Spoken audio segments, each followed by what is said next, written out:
दिसंबर 1946 में संविधान बनाने का काम शुरू होते ही 600 साल पुरानी ब्रिटिश पार्लियामेंट के हाउस ऑफ कॉमन्स से सिर्फ 6 दिन पुरानी भारत की संविधान सभा पर जोरदार आक्रमण किया इंडिया को अपना गुलाम समझने वाले सर विंस्टन चर्चिल ने। चर्चिल साहब की हिमाकत देखी आपने मौलाना। हाउस ऑफ कॉमन्स में जनाब फरमाते हैं कि any attempt by the Congress Party to establish Hindu rule on the basis of majority will be fatal to any conception of the unity of India. This unity was a superficial appearance imposed there by the long generations of British rule. And it would pass away once the impartial guidance from the outside is withdrawn. बकवास। Election हारने से Churchill साहब का दिमाग फिर गया। Quaid-e-Azam, listen to this. Churchill says even more in his speech. The British government owed special protection to the Muslims, numbering 90 million. But today they've been outwitted and outmaneuvered. This is exactly what I have been saying all along. Therefore, this meeting in Delhi is not the proposed Constituent Assembly, and it represents only one major community in India. Right. Churchill knows how to call a spade a spade. जनाब आगे फरमाते हैं, इरशाद। If a bride or a bridegroom fails to turn up at the church, the result is what is called a unilateral wedding. The absolute essence is that both parties should be there. और वो खुद क्या हैं? दुल्हन के बाप। कमाल है, कमाल है। मुस्लिम लीग की गैर मौजूदगी सबको खल रही थी और जब जिन्ना साहब ने कहा कि उनकी वर्किंग कमेटी 20 जनवरी को तय करेगी कि कब वो संविधान सभा में आएंगे, तो डॉक्टर M.R. जयकर ने प्रस्ताव रखा कि जब तक रजवाड़ों या कम से कम मुस्लिम लीग के लोग संविधान सभा में नहीं आते, तब तक एम्स एंड ऑब्जेक्टिव्स रेजोल्यूशन जैसे महत्वपूर्ण प्रस्ताव पर बहस और वोट को मुलतवी कर देना चाहिए। पर हर किसी को ये बात गवारा नहीं थी। If this resolution is postponed, what guarantee is there that the Muslim League will come and attend the sessions? My charge is that the Muslim League has been encouraged by the attitude of the British to imagine that if it does not come, it may be able to veto the final decision of the Constitutional Assembly. Doctor Shyama Prasad Mukherjee के ठीक बाद पहली बार संविधान सभा में बोलने खड़े हुए doctor Bhimrao Ambedkar. Today, we are divided politically, socially, and economically. We are a group of warring camps. And let me confess that I am probably one of the leaders of such a camp. But sir, I'm quite convinced that given time and circumstances, nothing in the world will prevent this country from becoming one.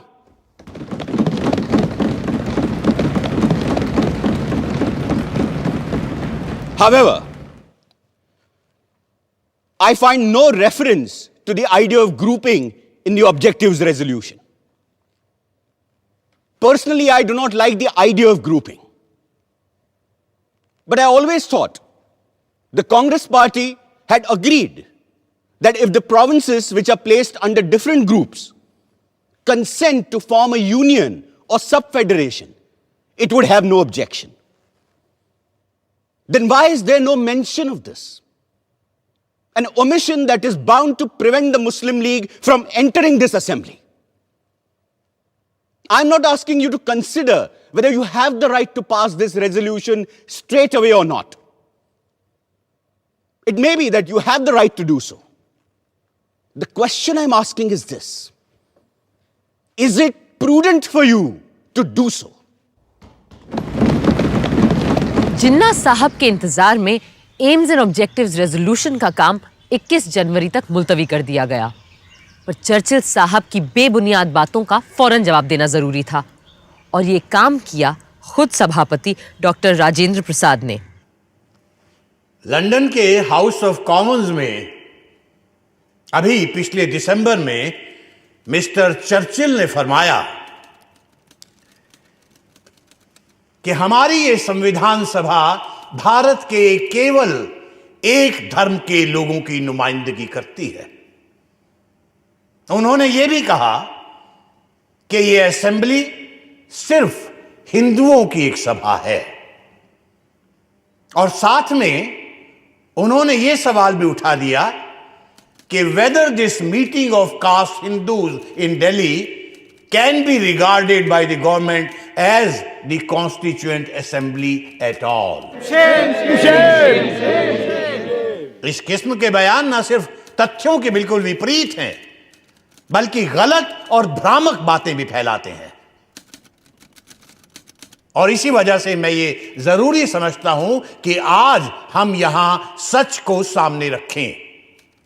और सच ये है कि इस preliminary session में 296 members में से 210 ने इस संविधान सभा में हिस्सा लिया, और इन 210 मेंबरान में से 155 Hindu, 30 scheduled caste, 5 Sikh, 6 Indian Christians, 5 backward tribes के नुमाइंदे, 3 एंग्लो इंडियंस, 3 पारसी, और 80 में से 4 मुसलमान भी शामिल रहे हैं।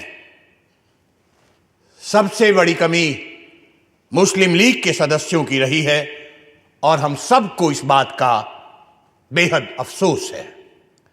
लेकिन जो संख्याएं मैंने गिनाई हैं, उनसे यह साफ जाहिर हो जाता है कि इस असेंबली को सिर्फ एक मेजर कम्युनिटी का नुमाइंदा बताना या सिर्फ हिंदुओं की सभा कहना तथ्यों के साथ सरासर खिलवाड़ है। 20 जनवरी को जिन्ना साहब ने बिना कोई वजह बताए मुस्लिम लीग वर्किंग कमेटी की मीटिंग फिर टाल दी।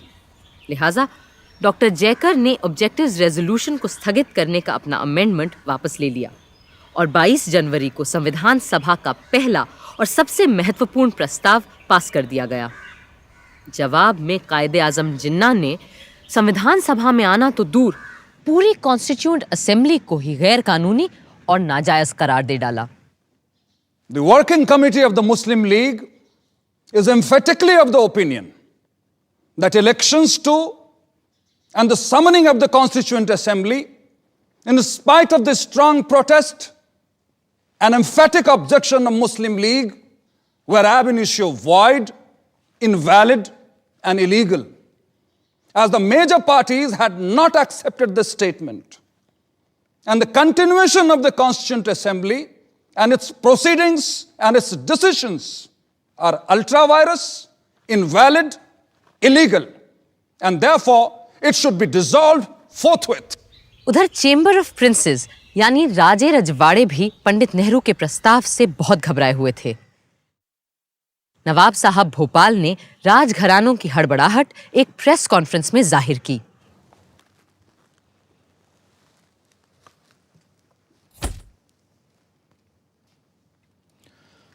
हमें मजबूरन आज ये प्रेस कॉन्फ्रेंस बुलानी पड़ी है, क्योंकि पंडित नेहरू ने कॉन्स्टिट्यूएंट असेंबली में जो रेजोल्यूशन पास करवाया है वो कैबिनेट मिशन में तय की गई बातों से बिल्कुल मुख्तलिफ है, और कॉन्स्टिट्यूएंट असेंबली में ऐसे किसी भी रेजोल्यूशन को लाने और पास करवाने के हम पूरी तरह से खिलाफ हैं। सर, जैसा कि पंडित नेहरू जी ने कहा है कि उनको ज़ाती तौर पर ना तो राजशाही पसंद है, ना राजा और ना ही नवाब, तो इस पर आपका क्या कहना है? देखिए, पंडित नेहरू को अपनी ज़ाती राय रखने की और उसका इजहार करने की मुकम्मल आज़ादी है, लेकिन हाँ, अगर उन्होंने अपना बनाया हुआ कोई कानून हम पे ज़बरदस्ती थोपने की कोशिश की तो हिंदुस्तान के 550 शाही घरानों ने चूड़ियां नहीं पहन रखी हैं। यहाँ देखने की बात यह है कि मेजॉरिटी पार्टी के अभी से ये तेवर हैं तो अंग्रेज़ों के जाने के बाद हमारा क्या होगा ये तो खुदा ही जाने। उसके लिए हम अपने चैम्बर ऑफ प्रिंसेस का रेजोल्यूशन आपके सामने रखेंगे।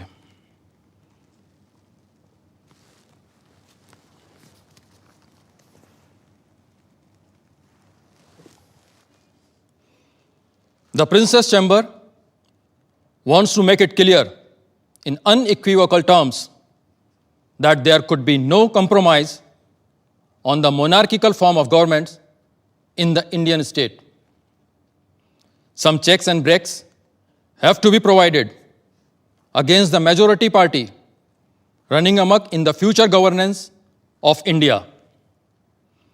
And the chamber demands that there are guarantees and assurances given that territories of the princely states are not interfered with once the British have left.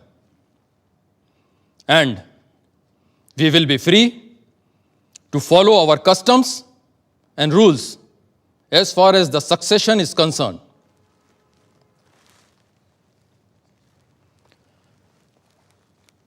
Constituent assembly का पास किया हुआ objectives resolution बड़े ही खतरनाक इम्कानातों से लबरेज है और इसीलिए हमने साफ साफ चैम्बर ऑफ प्रिंसेस का रेजोल्यूशन सबके सामने रखा है।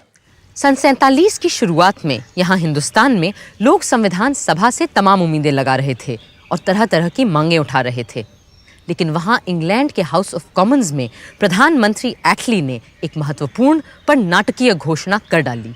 ये ऑल इंडिया रेडियो है। आज प्राइम मिनिस्टर एटली ने एक बयान में फरमाया कि हिज मैजेस्टीज गवर्नमेंट को बड़े अफसोस से इस बात को स्वीकार करना पड़ा है कि हिंदुस्तान की मुख्तलिफ पार्टियों में अब भी शदीद इख्तिलाफ की वजह से कॉन्स्टिट्यूएंट असेंबली अपना काम ठीक से आगे नहीं बढ़ा पा रही है। इस नाजुक मौके पे गैर यकीनी हालात के होते हुए मुल्क को बड़ा खतरा है।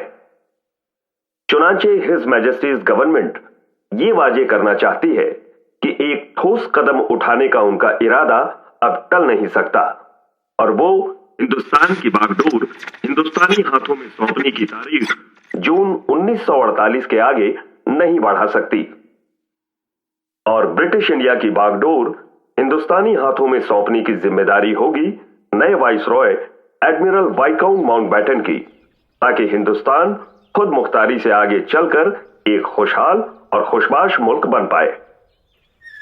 असली इम्तिहान तो अब आएगा जवाहर, जब हमें अपनी सरकार बनानी और चलानी पड़ेगी। हम तैयार हैं बापू। सरदार के साथ मिलकर मैंने एक लिस्ट भी तैयार कर ली है। बस हमने अपनी लिस्ट में ऐसे किसी को नहीं रखा है जो हमारी सोच का हिमायती न हो और जो अब तक अंग्रेजों का चाटुकार रहा हो।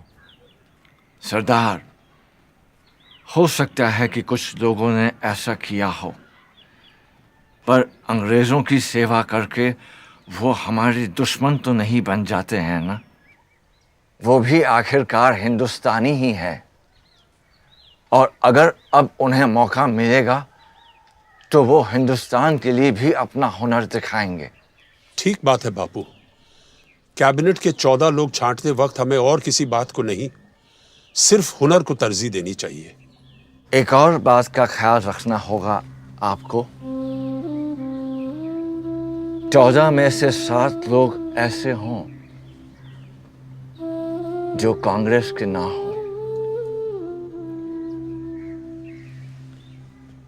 और ये भी कि आपके मंत्रिमंडल में औरतें हों, मुसलमान हों, पारसी हों, सिख हों और हरिजन हों। बापू, जगजीवन राम जी का भी नाम हमारे फहरिस्त में है। और अंबेडकर, वो मेरा पुराना विरोधी है, पर यह बात भी सच है कि संविधान और कानून के बारे में जितना वो जानता है शायद कोई जानता हो पूरे देश में।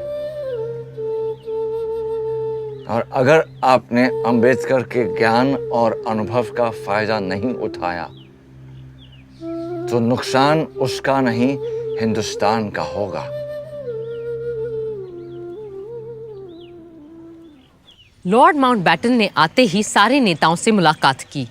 सबसे पहले पंडित नेहरू से, जिन्हें वो पहले से जानते थे। दोनों इस बात पर एक मत थे कि सबसे बड़ी चुनौती होगी जिन्ना साहब की जिद।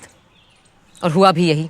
जब जिन्ना साहब माउंटबैटन से मिलने पहुंचे, वो अपनी जिद पर अड़े रहे कि उन्हें पूर्व में बंगाल और असम और पश्चिम में पंजाब, सिंध, बलूचिस्तान और नॉर्थ वेस्ट फ्रंटियर प्रोविंस अपने पाकिस्तान के लिए चाहिए। और साथ में चाहिए एक गलियारा जो दिल्ली, रामपुर, लखनऊ और पटना से होते हुए कलकत्ता जाएगा। पर जब माउंटबैटन ने कहा कि कांग्रेस ऐसा गलियारा कतई नहीं बनने देगी और पूरे बंगाल और पंजाब का तो सवाल ही नहीं उठता, तो जिन्ना साहब बोले, better a moth eaten Pakistan than no Pakistan at all. पर बापू अभी भी अपने काठियावाड़ी भाई को समझाने में लगे हुए थे।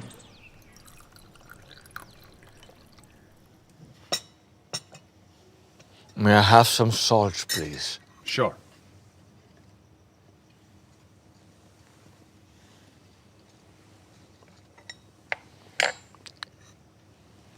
मेरे भाई जिन्ना, I will plead with you 70 times 7 if the need be. But I can never agree to your idea of dividing India.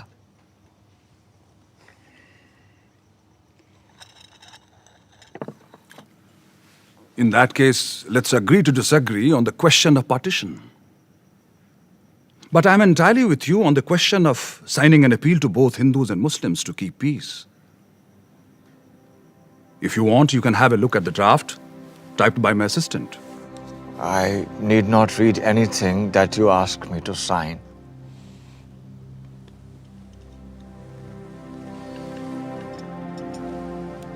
पहले आप।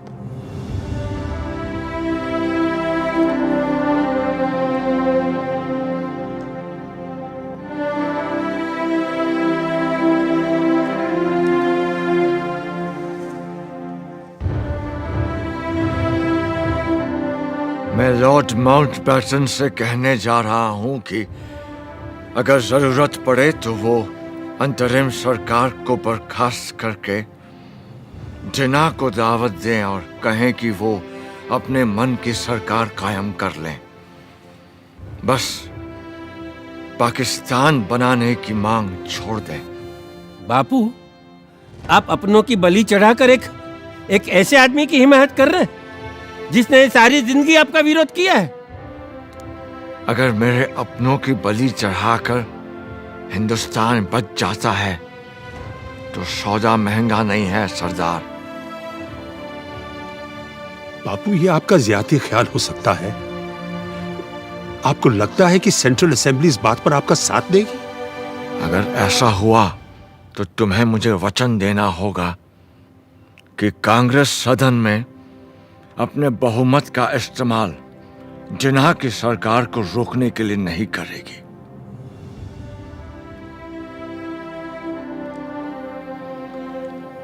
बापू,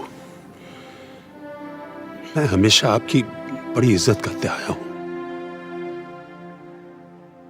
लेकिन अब आपकी बात मुझे अजीब लग रही है। फर्ज कीजिए हमने जबान दे भी दी, तो आपको क्या लगता है कि जिन्ना साहब एक पल भी कांग्रेस का यकीन करेंगे? और फिर सदन में इतने सारे लोगों को समझाना क्या आसान होगा कि आप सारे के सारे चुपचाप हाथ पर हाथ धरे तमाशा देखते रहो कि कैसे जिन्ना जैसे तानाशाह की मनमर्जी चलती है? ना ना ना, ऐसे पागलपन के स्वांग में हिस्सा लेने के बजाय मैं सभा से इस्तीफा देना पसंद करता हूँ। बापू, लॉर्ड माउंटबैटन खुद जानते हैं कि इन हालात में मुस्लिम लीग को सरकार बनाने देना बिल्कुल फजूल की बात होगी। शायद आप लोग बेहतर समझते हैं। वैसे भी मेरे जैसे बूढ़े का यहाँ क्या काम? मुझे तो बिहार और बंगाल में होना चाहिए। जहां दंगे फिर भड़क रहे हैं, यहां तो आप लोग हैं ही दिल्ली संभालने के लिए।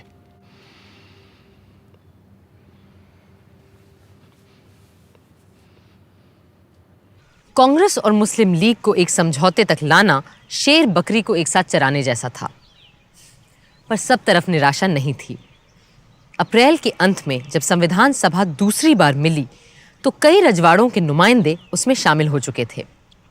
बरोडा, कोचिन, उदयपुर, जोधपुर, जयपुर, बीकानेर, रीवा और पटियाला जैसे महत्वपूर्ण राजघरानों के प्रतिनिधि अब कॉन्स्टिट्यूएंट असेंबली में शामिल थे।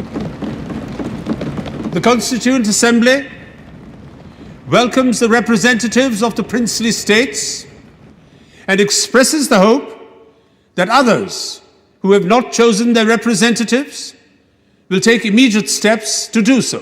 विडंबना ये थी कि जिस वक्त भारत के नागरिकों को ये डर था कि वो भारत के ही नागरिक रहेंगे या बंटवारे के बाद एक नए मुल्क के बाशिंदे बन जाएंगे, उस वक्त संविधान सभा में भी नागरिकता पर ही बात हो रही थी। Now I come to clause 3. Every person born or naturalized in the Union according to law shall be a citizen of the Union. Sir, क्या संघ में पैदा होने वाला हर बाशिंदा, भले वो जर्मन हो या जापानी, इस देश का नागरिक बन जाएगा और भारतीय नागरिक के सारे हक भी पा जाएगा? मगर इन शब्दों पर भी तो गौर कीजिए महोदय।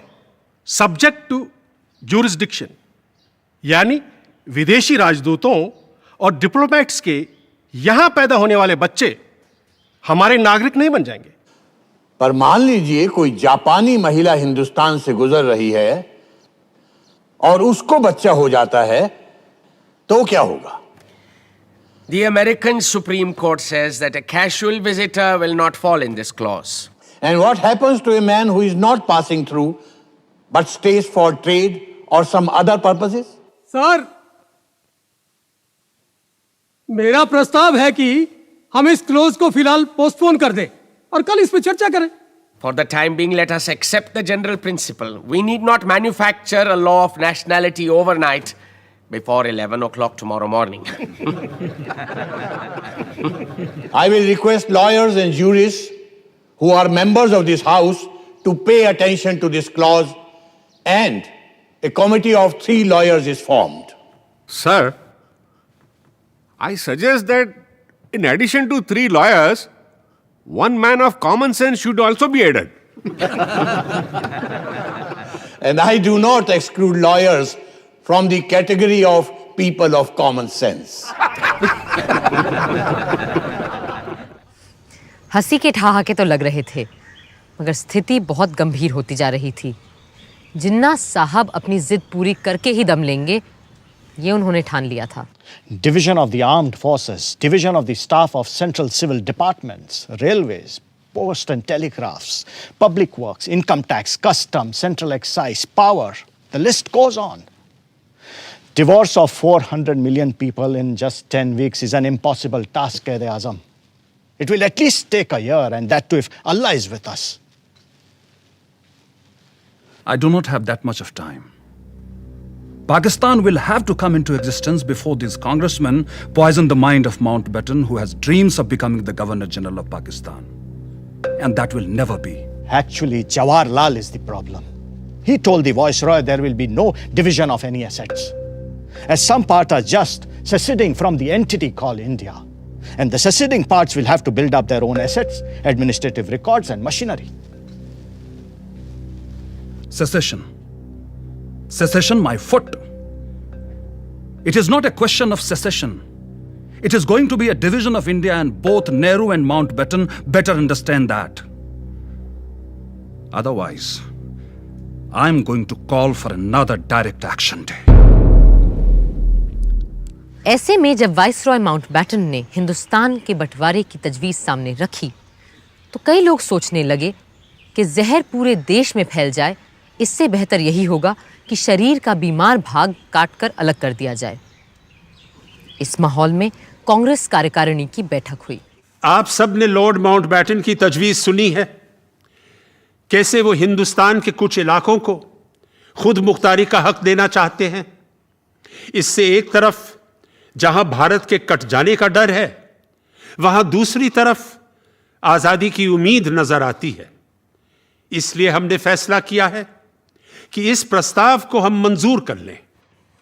कांग्रेस पहले तो मुस्लिम लीग को ढील देती चली गई कि शायद अब वो संविधान सभा में आ जाएंगे, पर इससे हमें मिला क्या? दंगे, लूटमार, आगजनी। हमें अहिंसा और स्वराज के अपने सिद्धांत को सामने रखकर ही कोई फैसला करना चाहिए था, पर अब तो एकमात्र लोकतांत्रिक तरीका यही बचा है कि हम माउंटबैटन के प्रस्ताव को अपनी मंजूरी दे दें। मुझे नहीं लगता कि हमारा ये फैसला सही है, मगर शायद हमारे पास और कोई चारा ही नहीं है। बदकिस्मती से इस वक्त हमारे सामने दो रास्ते हैं, एक तरफ कत्ल व गालत और दूसरी तरफ लीग की जिद के आगे झुकना। लेकिन मुझे पूरा यकीन है कि ये लकीर लोगों के दिलों की नहीं, सिर्फ नक्शे की तकसीम कर रही है। और इंशाअल्लाह ये जो बंटवारा है ये चंद ही दिनों की बात है और जल्द ही हम फिर से एक हो जाएंगे। भारतीय राष्ट्रीय कांग्रेस ने सदा भारतवासियों की बात उठाई है, कभी हिंदू या मुसलमान की नहीं, जैसा हम आज कर रहे हैं। हमने हमेशा अक्षुण्णता और अखंडता की बात की है, और यदि आज हमने इस प्रस्ताव को स्वीकार कर लिया तो एक समरस भारत का हमारा सपना चूर चूर हो जाएगा। और जहां तक मेरा प्रश्न है, मुझे अंग्रेजों की गुलामी तो स्वीकार है, लेकिन देश का बंटवारा मुझे किसी कीमत पर स्वीकार नहीं। आज भारत के सामने अपनी आजादी का एक अवसर आया है। इस अवसर को क्या हम हाथ से चले जाने देंगे? ये कहना सही नहीं है कि पहले अंग्रेजों को चले जाने दो, फिर हम सब कुछ ठीक कर लेंगे, संभाल लेंगे। अरे कैसे हल करेंगे हम सारे सवाल? क्या हाल होगा उनके चले जाने के बाद? ये कभी किसी ने सोचा है? मेरी बात शायद कुछ लोगों को अच्छी न लगे, लेकिन कभी कभी पूरे शरीर में रोग फैल जाने देने से अच्छा होता है अपने बीमार अंग को काट कर फेंक दे, अलग कर दे शरीर से। 3 जून 1947 वाइसरॉय माउंटबैटन ने रेडियो पर वो शब्द बोले जिन्होंने देश के नक्शे को ही नहीं, न जाने कितने दिल, घर, परिवार और जिंदगियों को भी काट डाला। To my great regret, it has been impossible to obtain agreement either to the cabinet mission plan or any other plan that may preserve the unity of India. But there can be no question of coercing of any large area in which one community has a majority to live against their will under a government in which another community has a majority. And the only alternative to coercion is partition. Partition of India, partition of Punjab and Bengal. 3 जून की घोषणा ने पूरे देश में एक खलबली मचा दी थी। हर तरफ से हिंसा और तनाव की खबरें आ रही थीं, पर संविधान सभा को तो अपना काम करना था। 14 जुलाई को जब सभा दोबारा मिली तो खुशी की बात यह थी कि मुस्लिम लीग के लोग भी उसमें मौजूद थे। हाँ, भारत के सिर्फ उन हिस्सों से जो बंटवारे में नए मुल्क पाकिस्तान के साथ नहीं जा रहे थे। Members who have not yet presented their credentials will now do so and sign the register. Haji Abdul Sattar Ishaq Said from Madras. Sir, I would like to raise a point of order. Does the honorable member, Mr. Haji Abdul Sattar, still subscribe to the two-nation theory? This is not a point of order. It is a question of the right of the member elected to the Constituent Assembly, and I cannot prevent any elected member from signing the register. You may go ahead, please. Further on the list, B. Pokar Sahab Bahadur, Madras. Mahmood Ali Beg Sahib Bahadur Madras, Maulvi Syed Mohammad Saadullah Assam, Dr. B.R. Ambedkar Bombay. Doctor Ambedkar को दोबारा इस बार बॉम्बे से चुनकर आना पड़ा क्योंकि बंटवारे में उनकी सीट पूर्वी पाकिस्तान जा चुकी थी। हाँ, फायदा हुआ तो सिर्फ इतना कि 552 में से ज्यादातर रजवाड़े अब भारत का हिस्सा बनना मंजूर कर चुके थे। The next item is the motion to be moved by Honorable K.M. Munshi.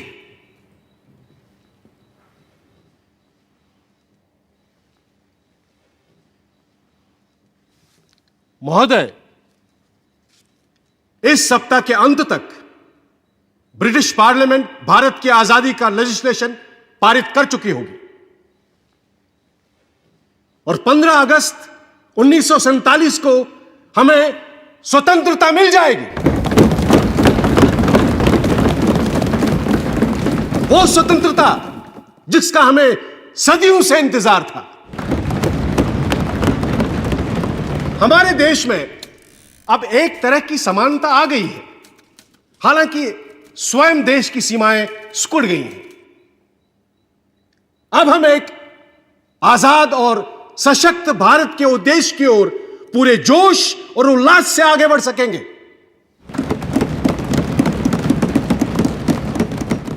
महोदय, हमारे दरमियान मुस्लिम लीग के नुमाइंदे भी उपस्थित हैं। मुझे पूरा विश्वास है कि वो भारत के देशभक्त और कानून का पालन करने वाले नागरिक की हैसियत से यहां रहेंगे और संविधान रचने में पूरी तरह हमारी सहायता भी करेंगे ताकि उनकी माइनॉरिटी को इस देश में एक सम्मानित स्थान मिले। Mr. President, I should have thought there was no need for any doubt whatsoever regarding the fact that we have come here as the law-abiding and loyal citizens of India. एक हफ्ते बाद 22 जुलाई के दिन पंडित नेहरू जब बोलने खड़े हुए तो उन्होंने प्रस्ताव नहीं, कपड़े के 2 टुकड़े सभा के सामने रखे। It is my proud privilege to move the following resolution. Resolve that the national flag of India will be horizontal tricolor of deep saffron, white and dark green in equal proportions. In the center of the white band, there shall be a wheel in navy blue to represent the charkha. The design of the wheel shall be that of the chakra, which appears on the abacus of the Sarnath lion capital of Ashoka. I remember the ups and downs of our great struggle for freedom and how this flag gave us the courage to go on. Many who are not present here today, many of our comrades who have passed away, held on to this flag, some amongst them even to their death, and handed it over as they sank to others to hold it aloft.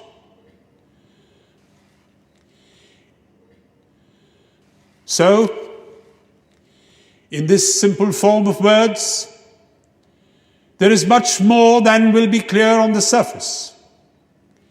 There is the struggle of the people for freedom, with all its ups and downs, and trials and disasters. And there is finally today, as I move this resolution, a certain triumph about it, a measure of triumph in the conclusion of that struggle. So, I present this flag to you. Perhaps I am partial, but I do think it is a very beautiful flag to look at, and it has come to symbolize many beautiful things. Things of the spirit and things of the mind.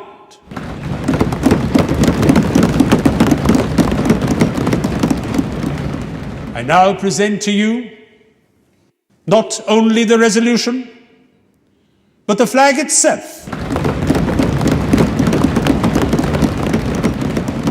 One is silk and one in cotton.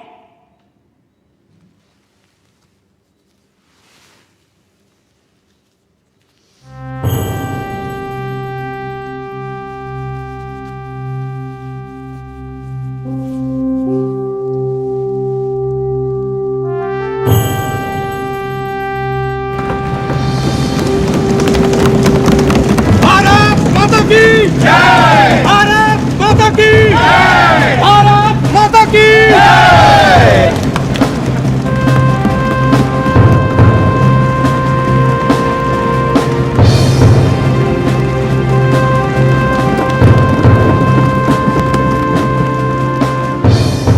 I beg to move this resolution.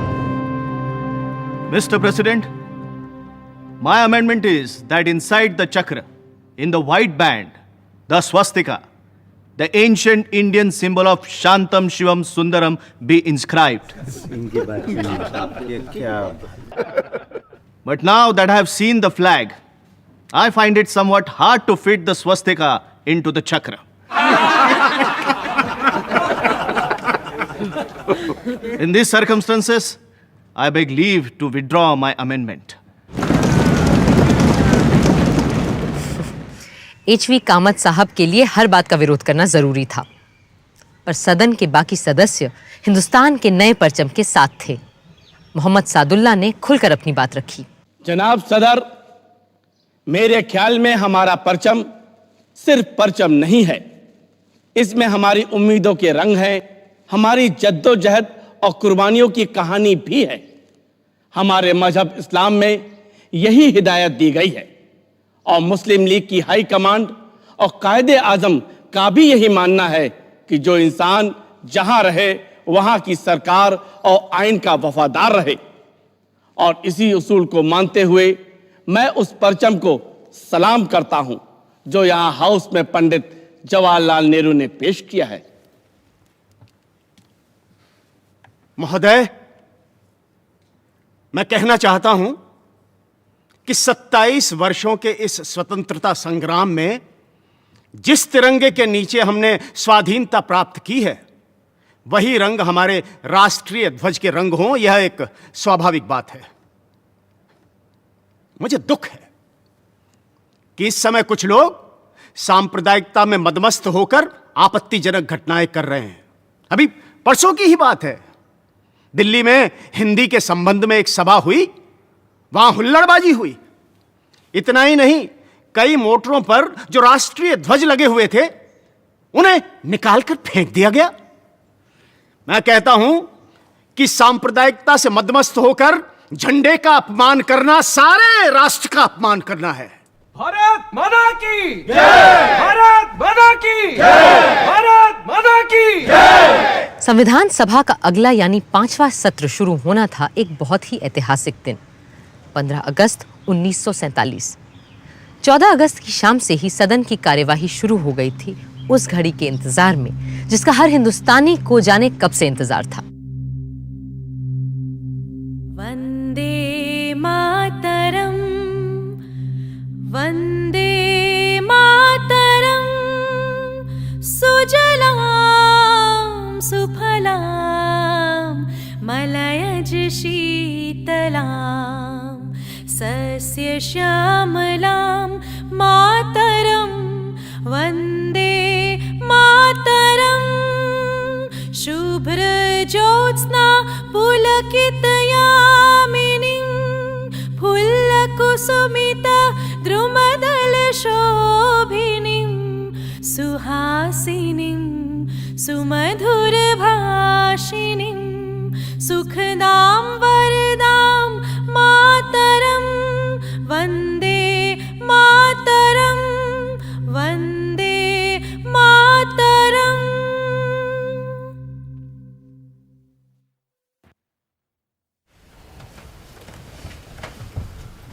हमारे इतिहास के इस अहम मौके पर जब आज वर्षों के संघर्ष और जद्दोजहद के बाद हम अपने देश के शासन की बागडोर अपने हाथों में लेने जा रहे हैं, हमें उस परम पिता परमात्मा को याद करना चाहिए जो मनुष्यों और देशों के भाग्य को बनाता है।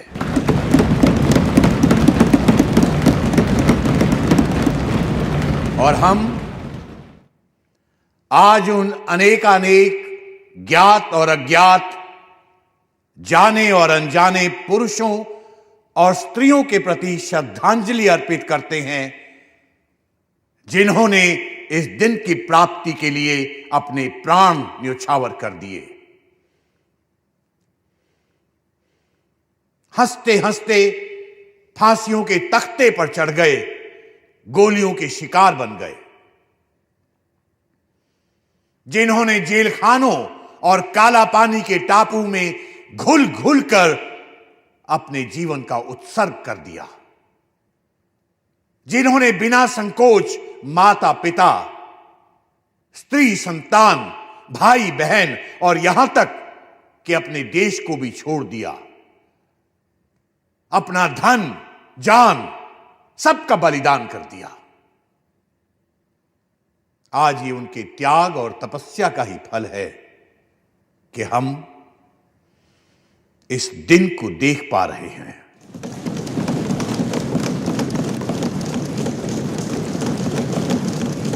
हम अपनी श्रद्धा और भक्ति का उपहार महात्मा गांधी जी को भी भेंट करें, जिन्होंने निराशा और मुसीबत के अंधेरे कुएं से खींचकर हमें बाहर निकाला। हमारे दिलों में ऐसी जिंदगी फूंकी कि हम में अपने जन्म सिद्ध अधिकार, स्वराज के लिए दावा पेश करने की हिम्मत और ताकत आई। जिन्होंने हमारे हाथों में सत्य और अहिंसा का एक ऐसा अचूक अस्त्र दिया कि जिसके जरिए बिना हथियार उठाए स्वराज का अनमोल रत्न हमने हासिल कर लिया।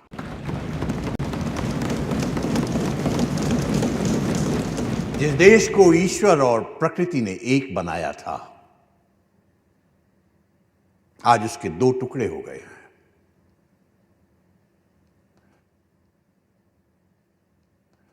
मुझे यह कहना पड़ता है कि इस बंटवारे से हमारे दिलों में दुख है,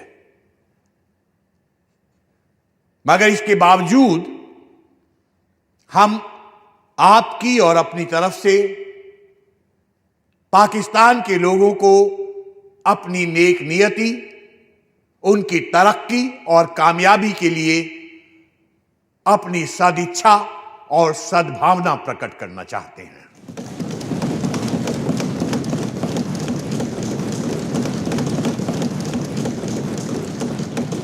अब इसके बाद मेरा प्रस्ताव है कि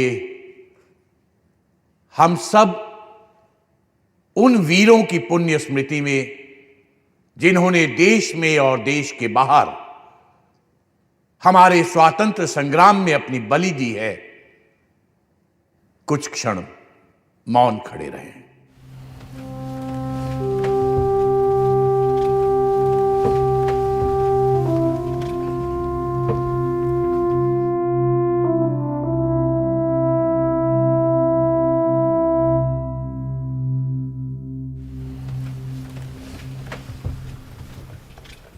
अब पंडित जवाहरलाल नेहरू अपना प्रस्ताव प्रस्तुत करेंगे।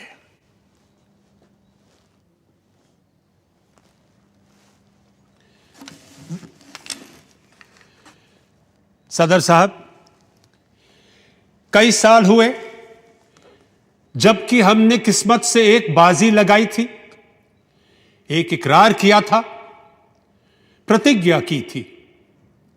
अब वक्त आया है कि हम इसे पूरा करें। बल्कि वो पूरा तो शायद अभी भी नहीं हुआ, लेकिन फिर भी एक बड़ी मंजिल पूरी हुई, हम वहां पहुंचे हैं। फिर मुनासिब है कि ऐसे वक्त में हमारा पहला काम यह हो कि हम एक प्रण, एक नई प्रतिज्ञा फिर से करें, इकरार करें आइंदा हिंदुस्तान और हिंदुस्तान के लोगों की खिदमत करने का। चंद मिनटों में यह असेंबली पूरी तौर से आजाद खुद मुख्तार असेंबली हो जाएगी और नुमाइंदगी करेगी एक आजाद खुद मुख्तार मुल्क की। हमने एक मंजिल पूरी की है और आज उसकी खुशियां मनाई जा रही हैं। लेकिन ये भी हम जानते हैं कि हिंदुस्तान भर में खुशी नहीं है। हमारे दिल में रंज के टुकड़े काफी हैं और दिल्ली से बहुत दूर नहीं, बड़े बड़े शहर जल रहे हैं। वहां की गर्मी यहां आ रही है। खुशी पूरे तौर से नहीं हो सकती, लेकिन फिर भी इस मौके पर हिम्मत से इन सब बातों का सामना करना होगा। अब मैं अपनी बात अंग्रेजी में भी पेश करूंगा। Long years ago, we made a tryst with destiny, and now the time comes when we must redeem our pledge. Not only or in full measure, but very substantially. At the stroke of the midnight hour, when the world sleeps, India will awake to life and freedom.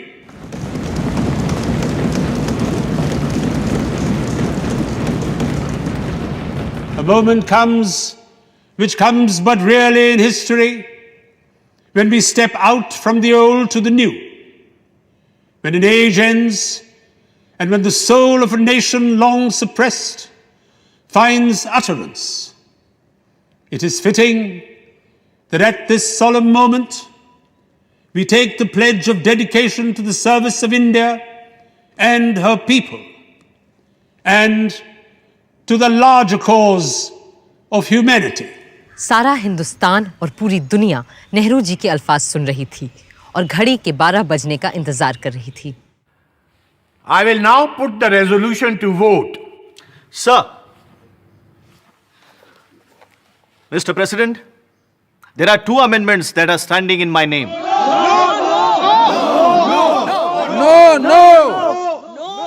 But since the 0 hour is fast approaching, I do not propose to move my amendments. Thank you. I will now put the resolution to vote. The members will please express their assent by saying aye. Aye. We have resolved, as the clock strikes 12, we shall take the pledge.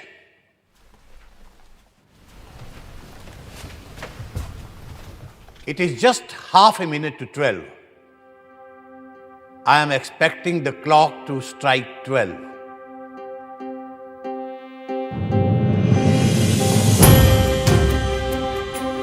अब जबकि हिंदवासियों ने त्याग और तप से स्वतंत्रता हासिल कर ली है, मैं राजेंद्र प्रसाद, जो इस विधान परिषद का एक सदस्य हूं, शपथ लेने के बाद राष्ट्रीय ध्वज सबके सामने पेश किया गया। Shrimati Hansa Mehta will now present the national flag on behalf of the women of India.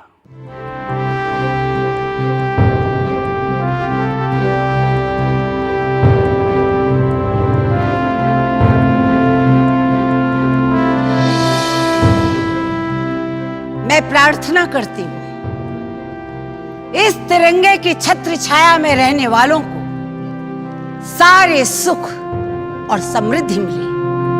जय हिंद, जय हिंद, जय हिंद, जय हिंद, जय हिंद, जय हिंद। साथ ही श्रीमती सुचेता कृपलानी ने अल्लामा इकबाल का लिखा कौमी तराना गाया, सारे जहां से अच्छा हिंदोस्तां हमारा। और फिर संविधान सभा में पहली बार वो स्वर गूंजे जो आज भी हर हिंदुस्तानी के रोंगटे खड़े कर देते हैं और सीने चौड़े। जनगण मन अधिनायक जय हे भारत भाग्य विधाता, पंजाब सिंध गुजरात मराठा द्राविड़ उत्कल बंगा, विंध्य हिमाचल यमुना गंगा उच्चल जलधि तरंगा।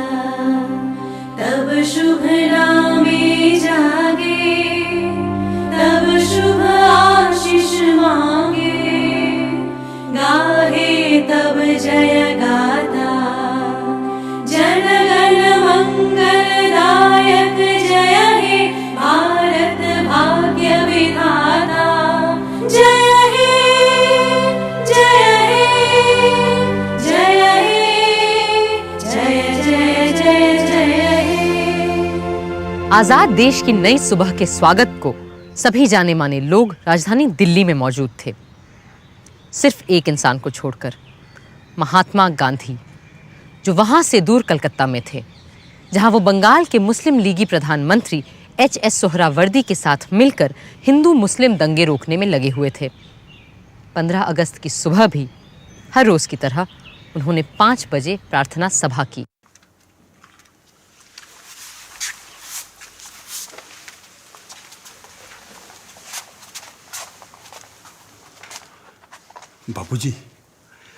बापूजी, आज से हम आजाद हैं। तो आज आप इस खुशी के दिन को कैसे मनाएंगे? ऐसे खुशी के मौके तो ईश्वर की कृपा से ही आते हैं, सो मैं उसे याद करूंगा और धन्यवाद दूंगा। मेरा तो यही तरीका है। किंतु बापूजी, आज कुछ विशेष होना चाहिए था ना? हाँ, आज मेरे पुत्र महादेव का जन्मदिन है और निर्वाण दिन भी, सो मैं उसे याद करूंगा और उपवास भी रखूंगा। Mahatma ji, from today, a new government of us Indians is taking charge. What will be your advice to us?